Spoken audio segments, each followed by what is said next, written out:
Okay, ರಾಘೋಪುರದಲ್ಲಿ ಮತ್ತೆ ತೇಜಸ್ವಿ ಯಾದವ್ ಮುನ್ನಡೆ.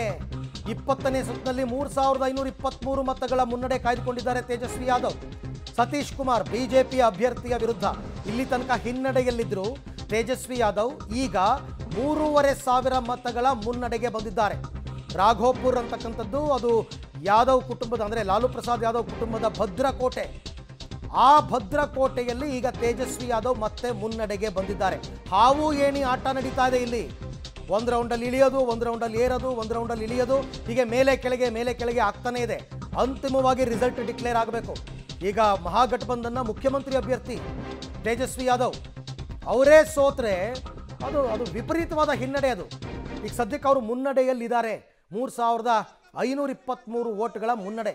8000 ಚಿಲ್ಲರೆ ವೋಟಿಂದ ಹಿನ್ನಡೆಯಲ್ಲಿದ್ದರು ಲಾಸ್ಟ್ ರೌಂಡಲ್ಲಿ. ಅದನ್ನು ಓವರ್ಕಮ್ ಮಾಡಿ ಈಗ 3500 ಲೀಡಿಗೆ ಮತ್ತೆ ಬಂದಿದ್ದಾರೆ. ನೋಡೋಣ ಹಾವು ಏಟಿ ಆಟೆ ಎಷ್ಟು ಮುಂದುವರಿಯುತ್ತೆ, ಏನಾಗುತ್ತೆ ಅಂತಕ್ಕಂಥದ್ದು. ಸೊ ಅಲ್ಲಿಗೆ ಇವಾಗ ಒಟ್ಟು 209ಕ್ಕೆ NDA ಜಂಪ್ ಆಗಿದೆ. ಈ ನಡುವೆ ಜೈಲಲ್ಲಿರುವ JDU ಅಭ್ಯರ್ಥಿಯೂ ಗೆಲುವನ್ನು ಕಂಡಿದ್ದಾರೆ. ಮೊಕಾಮ ಕ್ಷೇತ್ರದಲ್ಲಿ ಗೆಲುವು ಸಾಧಿಸಿದ್ದಾರೆ ಅನಂತಕುಮಾರ್ ಸಿಂಗ್. ಜೈಲಲ್ಲಿದ್ದಾರೆ. 28206 ಮತಗಳ ಅಂತರದಿಂದ ಅನಂತಕುಮಾರ್ ಸಿಂಗ್ ಗೆಲುವನ್ನು ಕಂಡಿದ್ದಾರೆ. ಜೈಲಲ್ಲಿರ್ತಕ್ಕಂಥ JDU ಅಭ್ಯರ್ಥಿ ಗೆಲುವು ನೋಡಿ. ಅವರು ಚುನಾವಣಾ ಪ್ರಚಾರಕ್ಕೆ ಬರೋಕ್ಕೆ ಆಗಲಿಲ್ಲ, ಜೈಲಿಂದನೇ ಸ್ಪರ್ಧೆ ಮಾಡಿದ್ದಾರೆ, ಗೆದ್ದಿದ್ದಾರೆ. ಅದು ಏನು ಲೀಡು 28200 ವೋಟು. 28200 ವೋಟ್ಗಳಿಂದ ಗೆದ್ದಿರ್ತಕ್ಕಂಥದ್ದು ಅನಂತಕುಮಾರ್ ಸಿಂಗ್. ಮೊಕಾಮ ಕ್ಷೇತ್ರದಲ್ಲಿ ಗೆದ್ದಿರ್ತಕ್ಕಂಥದ್ದು ಅನಂತಕುಮಾರ್ ಸಿಂಗ್. ಜೈಲಿನಲ್ಲಿದ್ದಾರೆ ಪ್ರಸ್ತುತ ಅವರು.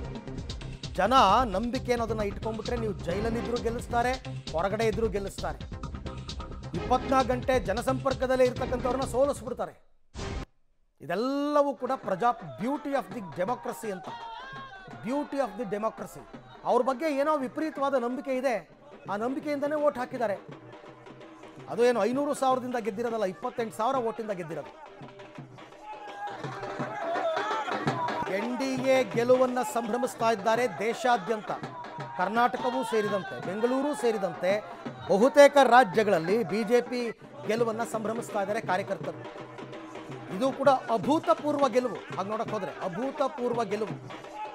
ಬಿಹಾರದಲ್ಲಿ single largest party BJP, single largest party. ಮತ್ತೊಂದು ಕಡೆ ಘಟಬಂಧನ್ನ ಹೀನಾಯ ಪ್ರದರ್ಶನ. ಇದೊಂಥರ ಮಹಾಪತನ. ಕಾಂಗ್ರೆಸ್ನದ್ದು ಮಹಾಪತನ. 1 ಕ್ಷೇತ್ರ ಆಯಿತು, ಈಗೇನೋ 2ಕ್ಕೆ ಬಂದಿದ್ದಾರೆ. 2ರಲ್ಲಿ ಮಾತ್ರ ಮುನ್ನಡೆಯಲ್ಲಿದ್ದಾರೆ ಕಾಂಗ್ರೆಸ್ನವರು, ಕೇವಲ 2 ಕ್ಷೇತ್ರ. ಸೊ ಹಾಗಾಗಿ 209 NDA, 28 ಮಹಾಗಠಬಂಧನ್, ಇತರರು 6 ಕ್ಷೇತ್ರಗಳಲ್ಲಿ ಮುನ್ನಡೆಯಲ್ಲಿದ್ದಾರೆ. JSP ಏನು ಕಮಾಲ್ ಮಾಡೋದಕ್ಕಾಗಿಲ್ಲ ಸದ್ಯದ ಪರಿಸ್ಥಿತಿನಲ್ಲಿ.